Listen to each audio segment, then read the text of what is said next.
Демократското мнозинство во представничкиот дом на Американскиот конгрес синоќа изгласа прекин на делумното затварање на федералната влада, секако без поддршка од републиканските представници. Затварањето на дел од федералните институции беше покренато поради неможноста демократите и републиканците да го договорат новиот буџет во кој треба да одвојат средства и за изградбата на зидот кон Мексико.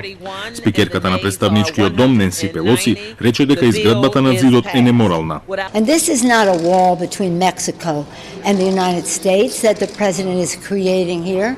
It's a wall between reality and his constituents, his supporters. He does not want them to know what he's doing to Medicare and Medicaid and Social Security in his budget proposal. Републиканците преку лидерот на мнозинството во Сенатот Мич Меконел порачаа дека нема да поддржат никаков предлог за буџетот кој нема да ја има поддршката од претседателот Трамп. Меконел гласањето на демократите во представничкиот дом го нарече политички театар. 60 votes in the Senate, majority in the House, and President Trump's signature. That's what's needed. That's what will end this regrettable episode.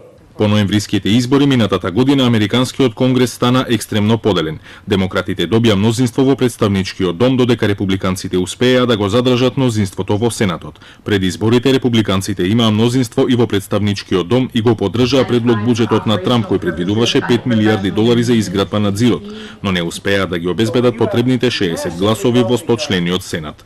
Продолжувањето на делумното затварање на федералните институции поттикна некои од демократските представници да побараат импичмент за Трамп. Пелоси, која вчера по втор пат беше избрана за спикер во представничкиот дом, засега му одолева на притисокот од сопствената партија да го покрене процесот за гласање недоверба на претседателот.